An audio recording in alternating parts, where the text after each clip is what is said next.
Photo ನೋಡಿ ಹುಟ್ಟಿದ ಪ್ರೀತಿ, ಪತಿಯಿಂದಲೇ ಗಾಯನ ಲೋಕಕ್ಕೆ ಎಂಟ್ರಿ. ಎಸ್ ಜಾನಕಿ ರಾಮು ಅಪರೂಪದ ಲವ್ ಸ್ಟೋರಿ. ವೀಕ್ಷಕರೇ, ಸರಲೋಕದ ವಡತಿ, ಕೋಟ್ಯಾಂತರ ಹೃದಯಗಳ ಗಾನ ಕೋಗಿಲೆ ಎಸ್ ಜಾನಕಿ ಅವರ ಧ್ವನಿಗೆ ಕರಗದ ಮನಸ್ಸೇ ಇಲ್ಲ. ಭಾರತೀಯ ಚಿತ್ರರಂಗದಲ್ಲಿ ಬರೋಬ್ಬರಿ 48,000ಕ್ಕೂ ಹೆಚ್ಚು ಹಾಡುಗಳನ್ನು ಹಾಡಿ ಇತಿಹಾಸವನ್ನು ಸೃಷ್ಟಿಸಿದ ದೈತ್ಯ ಪ್ರತಿಭೆ ಇವರು. ಅವರ ಗಾನ ಮಾಧುರ್ಯಕ್ಕೆ ಇಡೀ ಭಾರತವೇ ತಲೆದೂಗಿದೆ. ಅದರ ಇಡೀ ವಿಶ್ವದ ಹೃದಯ ಗೆದ್ದ ಆ ಮಧುರ ಧ್ವನಿಯ ಹಿಂದೆ ಜಾನಕಿಯವರ ಬೆನ್ನೆಲುಬಾಗಿ ನಿಂತಿದ್ದು, ಅವರ ಯಶಸ್ಸಿಗೆ ನೆರಳಾಗಿದ್ದು, ಅವರನ್ನು ಪ್ರಾಣಕ್ಕಿಂತ ಹೆಚ್ಚಾಗಿ ಪ್ರೀತಿಸಿದ್ದು ಆ ಒಬ್ಬ ಅಪ್ರತಿಮ ವ್ಯಕ್ತಿ ಯಾರು ಗೊತ್ತಾ? ಅವರೇ ಜಾನಕಿಯವರ ಪ್ರೀತಿಯ ಪತಿ ವಿ ರಾಮ್ ಪ್ರಸಾದ್. ಎಸ್, ಅವರ ಲವ್ ಸ್ಟೋರಿ ನಿಜಕ್ಕೂ ಅದ್ಭುತವಾಗಿದೆ. ಫೋಟೋದಿಂದ ಶುರುವಾದ ಅವರ ಪ್ರೀತಿ ಮುಂದೆ ಸಾಗಿದ್ದೇ ಒಂದು ಅದ್ಭುತ. ಈಗಿನ ಪ್ರೇಮಿಗಳಿಗೆ ಇದು ನಿಜಕ್ಕೂ ಸ್ಫೂರ್ತಿ ಅಂತಾನೆ ಹೇಳಬಹುದು. ನಿಮಗೆ ಗೊತ್ತಾ, ಇವತ್ತು ಜಾನಕಿಯವರು ಇಡೀ ಜಗತ್ತಿಗೆ ಗಾನ ಕೋಗಿಲೆಯಾಗಿ ಕಾಣಲು ಸ್ವತಃ ಅವರ ಪತಿ ರಾಮ್ ಪ್ರಸಾದ್ ಅವರೇ ಕಾರಣ. ಪತ್ನಿಯ ಸಂಗೀತದ ಹಾದಿಗೆ ಯಾವುದೇ ಅಡ್ಡಿಯಾಗದಂತೆ ತಮ್ಮ ಇಡೀ ಜೀವನವನ್ನೇ ಮುಡುಪಾಗಿಟ್ಟಂತಹ ನಿಸ್ವಾರ್ಥ ಗಂಡನ ಕತೆ ಇದು. ಅಷ್ಟಕ್ಕೂ ಕೋಟ್ಯಾಂತರ ಜನರನ್ನು ತನ್ನ ಧ್ವನಿಯಿಂದ ಮರುಳು ಮಾಡಿದ ಜಾನಕಿಯವರು ಒಬ್ಬ ವ್ಯಕ್ತಿಯ ಫೋಟೋ ನೋಡಿ ಹೇಗೆ ಹುಚ್ಚರಂತೆ ಪ್ರೀತಿಸಿದರು? ಕಳ್ಳತನದಿಂದ ಶುರುವಾದ ಆ ಇಂಟ್ರೆಸ್ಟಿಂಗ್ ಲವ್ ಸ್ಟೋರಿ ಏನು? ಅವರು ಸಿನಿಮಾ ಲೋಕಕ್ಕೆ ಬರಲು ಗಂಡ ಹೇಗೆ ಕಾರಣ? ಇವತ್ತಿನ ಈ ವಿಶೇಷ ವಿಡಿಯೋದಲ್ಲಿ ಎಲ್ಲಿಯೂ ಸಿಗದ ಆ ಅಪರೂಪದ ಪ್ರೇಮ ಕಥೆಯ ಪ್ರತಿಯೊಂದು ರೋಚಕ ವಿವರವನ್ನು ಹಂತ ಹಂತವಾಗಿ ಬಿಚ್ಚಿಡ್ತಾ ಹೋಗ್ತೀನಿ. ಮಿಸ್ ಮಾಡದೆ ಕೊನೆವರೆಗೂ ಈ ವಿಡಿಯೋವನ್ನು ನೋಡಿ. ನಾನು ಶಿವಮೂರ್ತಿ ಸ್ವರ್ಪ. ಕಳ್ಳತನವಾದ ಆ ಒಂದು ಫೋಟೋ, ಲವ್ ಸ್ಟೋರಿಯ ಮೊದಲ ಹೆಜ್ಜೆ. ಈ ರೋಚಕ ಪ್ರೇಮ ಕಥೆ ಶುರುವಾಗೋದು ಜಾನಕಿಯವರು ಇನ್ನೂ ಚಿತ್ರರಂಗಕ್ಕೆ ಕಾಲಿಡದಿದ್ದಂತಹ ಆ ಕಾಲದಲ್ಲಿ. ಅಂದರೆ ಅವರು ಆಂಧ್ರ ಪ್ರದೇಶದ ಹೈದರಾಬಾದ್ನಲ್ಲಿದ್ದಾಗ ಆಗ ಜಾನಕಿಯವರಿಗೆ ಸಂಗೀತದಲ್ಲಿ ಅಪಾರ ಆಸಕ್ತಿ ಇರುತ್ತೆ, ಒಂಥರ ಹುಚ್ಚು ಇರುತ್ತೆ. ಜಾನಕಿಯವರ ಮಾವ ಅಂದರೆ ಮುಂದೆ ಪತಿಯಾಗುವಂತಹ ರಾಮ್ ಪ್ರಸಾದ್ ಅವರ ತಂದೆ ಒಬ್ಬ ಅದ್ಭುತವಾದ ಮೋನೋ ಆ್ಯಕ್ಟರ್ ಆಗಿದ್ದರು. ಅಂದರೆ ಏಕಪಾತ್ರಾಭಿನಯ ಮಾಡುವಂತಹ ಅದ್ಭುತ ನಟ ಆಗಿದ್ದರು. ಅವರು ಜಗದ್ಗುರುಗಳು ಮಹಾತ್ಮ ಗಾಂಧಿ, ಜವಾಹರ್ಲಾಲ್ ನೆಹರು ಅವರಂತಹ ಐತಿಹಾಸಿಕ ವೇಷಗಳನ್ನು ತಾವೇ ಸ್ವತಃ ಮೇಕಪ್ ಮಾಡಿಕೊಂಡು ವೇದಿಕೆ ಮೇಲೆ ಪ್ರದರ್ಶನವನ್ನು ಕೊಡ್ತಾ ಇದ್ದರು. ಇಂತಹದ್ದೇ ಒಂದು ಪ್ರದರ್ಶನದ ಸಮಯದಲ್ಲಿ ಜಾನಕಿಯವರ ಮಾವ ಮೇಕಪ್ ಮಾಡಿಕೊಂಡು ಸ್ಟೇಜ್ ಮೇಲೆ ಬರುವಷ್ಟರಲ್ಲಿ ಸಾರ್ವಜನಿಕರನ್ನು ರಂಜನೆ ಮಾಡಲು ಬ್ಯಾಕ್ಗ್ರೌಂಡ್ನಲ್ಲಿ ಒಂದು ಹಾಡು ಹಾಡುವಂತೆ ಜಾನಕಿಯವರಿಗೆ ಕೇಳಿಕೊಳ್ಳಲಾಗುತ್ತೆ. ಜಾನಕಿ ಅವರ ಸುಮಧುರ ಧ್ವನಿ ಕೇಳಿ ಮಾವನಿಗೆ ತುಂಬಾ ಖುಷಿಯಾಗುತ್ತೆ. ಹೀಗಿರುವಾಗ ಒಂದು ದಿನ ಜಾನಕಿಯವರು ತಮ್ಮ ಮಾವನ ಮನೆಗೆ ಹೋಗಿರ್ತಾರೆ. ಆ ಸಂದರ್ಭದಲ್ಲಿ ಅನಿರೀಕ್ಷಿತವಾಗಿ ಮಾವನ ಜೇಬಿನಿಂದ ಒಂದು ಸುಂದರವಾದ ಯುವಕನ ಫೋಟೋ ಕೆಳಗೆ ಬೀಳುತ್ತೆ. ಆ ಫೋಟೋ ಮತ್ಯಾರ್ದೂ ಆಗಿರಲಿಲ್ಲ, ಅದು ಅವರ ಮಗ ವಿ ರಾಮ್ ಪ್ರಸಾದ್ ಅವರದ್ದೇ ಆಗಿತ್ತು. ಫೋಟೋ ನೋಡಿ ಪ್ರೀತಿಗೆ ಬಿದ್ದ ಜಾನಕಿ. ಯಾವಾಗ ಜಾನಕಿಯವರು ಕೆಳಗೆ ಬಿದ್ದ ಆ ಫೋಟೋವನ್ನು ಕೈಗೆತ್ತಿಕೊಳ್ತಾರೋ ಆ ಕ್ಷಣದಲ್ಲೇ ಆ ಯುವಕನ ಮುಖಭಾವ ಜಾನಕಿಯವರ ಮನಸ್ಸಿನಲ್ಲಿ ಅಚ್ಚೊತ್ತು ಹೋಗುತ್ತೆ.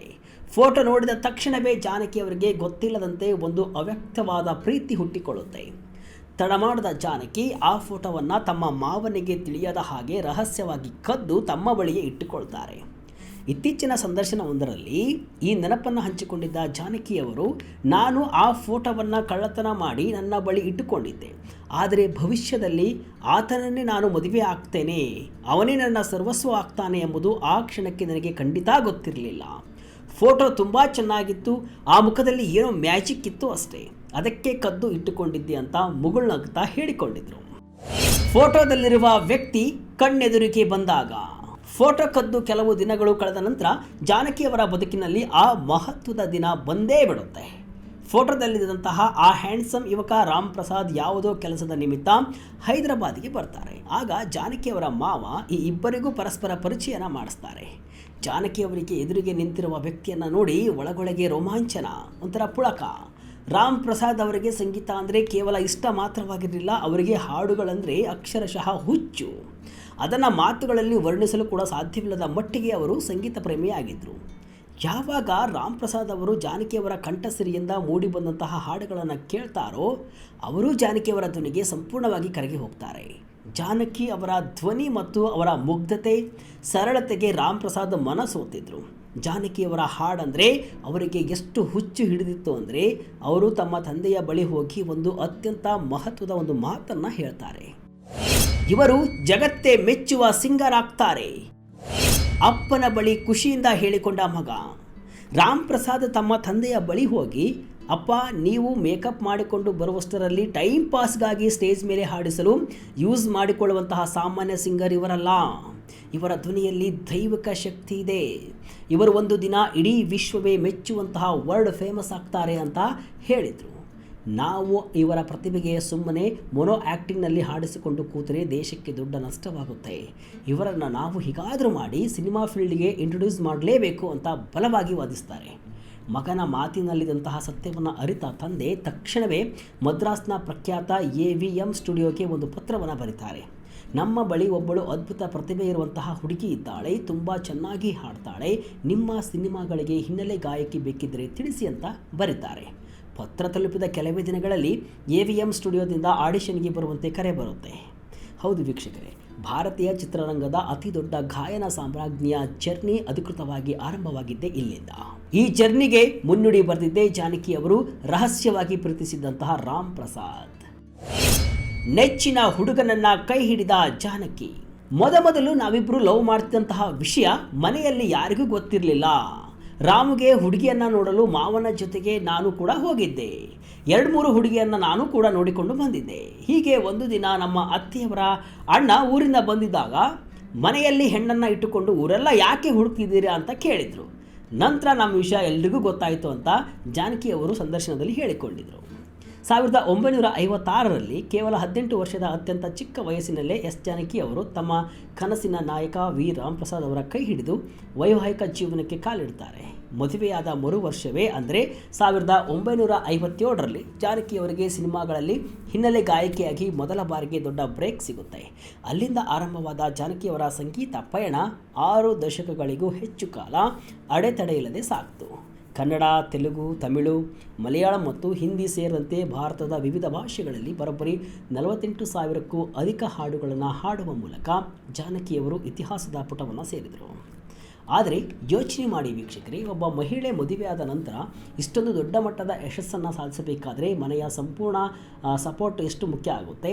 ಜಾನಕಿ ಅವರ ಈ ಹಿಮಾಲಯದಷ್ಟಿರುವಂತಹ ಸಾಧನೆಯ ಹಿಂದೆ ಅವರ ಪತಿಯ ಕೊಡುಗೆ ತಾಯಿಯ ಪ್ರೀತಿಗಿಂತಲೂ ಕೂಡ ದೊಡ್ಡದಾಗಿತ್ತು ಅಂತ ಅವರೇ ಹೇಳಿಕೊಂಡಿದ್ದಾರೆ. ಇಡೀ ಜೀವನವೇ ಪತ್ನಿಗಾಗಿ ಮುಡುಪು. ಸಾಮಾನ್ಯವಾಗಿ ಗಂಡಂದಿರು ತಮ್ಮ ಆಸೆ ಆಕಾಂಕ್ಷೆಗಳನ್ನು ಹೆಂಡತಿಯ ಮೇಲೆ ಹೇರೋದನ್ನು ನೋಡಿರ್ತೇವೆ. ಆದರೆ ರಾಮ್ ಪ್ರಸಾದ್ ಅವರು ಸಂಪೂರ್ಣ ಭಿನ್ನವಾಗಿದ್ದರು. ಅವರು ಎಂದಿಗೂ ಕೂಡ ತಮ್ಮ ಸ್ವಂತ ಹಿತಾಸಕ್ತಿಗಳನ್ನು ಜಾನಕಿಯವರ ಪ್ರತಿಭೆಯ ಮೇಲೆ ಹೇರಲೇ ಇಲ್ಲ.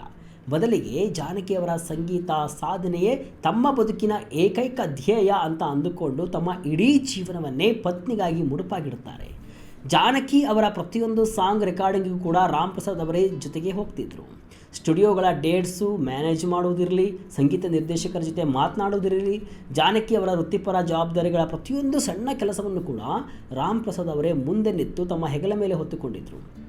ಜಾನಕಿಯವರಿಗೆ ಹಾಡುವುದನ್ನು ಬಿಟ್ಟರೆ ಬೇರೆ ಯಾವುದೇ ಲೋಕದ ಚಿಂತೆ ಇರದಂತೆ ನೋಡಿಕೊಂಡಿದ್ದರು.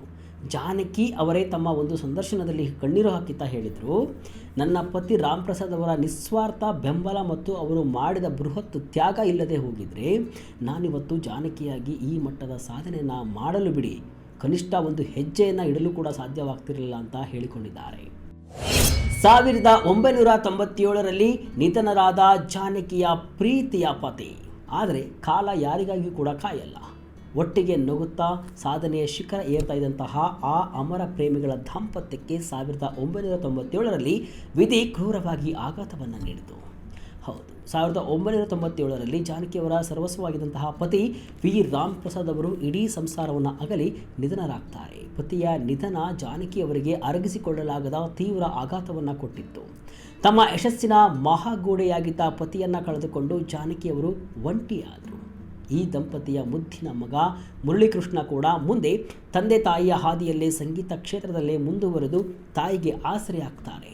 ಪತಿ ದೂರವಾದರೂ ಕೂಡ ಅವರ ನೆನಪುಗಳು ಮತ್ತು ಅವರು ಕಲಿಸಿದ ಸಂಗೀತದ ಶಿಸ್ತು ಜಾನಕಿ ಅವರ ಉಸಿರಿನಲ್ಲಿ ಇಂದಿಗೂ ಕೂಡ ಹಾಗೆ ಉಳಿದುಕೊಂಡಿದೆ. ವೀಕ್ಷಕರೇ, ಎಸ್ ಜಾನಕಿಯವರ 48,000 ಹಾಡುಗಳ ಮಧುರ ಧ್ವನಿಯನ್ನು ನಾವು ಕೇಳಿ ಆನಂದಿಸುತ್ತೇವೆ. ಆದರೆ ಆ ಪ್ರತಿಯೊಂದು ಹಾಡಿನ ಹಿಂದೆಯೂ ಕೂಡ ಪತಿ ರಾಮ್ ಪ್ರಸಾದ್ ಅವರ ನಿಸ್ವಾರ್ಥ ಪ್ರೀತಿಯ ಮತ್ತು ತ್ಯಾಗದ ಕಥೆ ಇದೆ ಎಂಬುದು ನಿಜಕ್ಕೂ ಅದ್ಭುತ ಅಲ್ವಾ? ಫೋಟೋ ನೋಡಿ ಕಳ್ಳತನದಿಂದ ಶುರುವಾದ ಈ ಪ್ರೇಮ ಕತೆ ಕೊನೆ ಉಸಿರಿನವರೆಗೂ ಒಟ್ಟಿಗಿದ್ದ ದಾಂಪತ್ಯ ನಮಗೆಲ್ಲರಿಗೂ ಕೂಡ ಆದರ್ಶ. ಸ್ವರ ಸಾಮ್ರಾಜ್ಞಿ ಎಸ್ ಜಾನಕಿ ಹಾಗೂ ರಾಮ್ ಪ್ರಸಾದ್ ಅವರ ಈ ಅಪರೂಪದ ಲವ್ ಸ್ಟೋರಿ ಬಗ್ಗೆ ನಿಮ್ಮ ಅನಿಸಿಕೆ ಏನು? ಕಮೆಂಟ್ ಮಾಡಿ ತಪ್ಪದೆ ತಿಳಿಸಿ. ಇದಿಷ್ಟು ಇವತ್ತಿನ ವಿಶೇಷ. ಇದೇ ರೀತಿಯ ಹಲವು ವಿಶ್ಲೇಷಣೆ ಮಾಹಿತಿಯಷ್ಟೇ ಅಲ್ಲ, ಮನರಂಜನೆಯ ವಿಡಿಯೋಗಳಿಗಾಗಿ ವಿಜಯ ಕರ್ನಾಟಕ ವೆಬ್ಸೈಟ್, ಫೇಸ್ಬುಕ್ ಹಾಗೂ ಯೂಟ್ಯೂಬ್ ಪೇಜನ್ನು ಫಾಲೋ ಮಾಡ್ತಾ ಇರಿ. ಧನ್ಯವಾದಗಳು.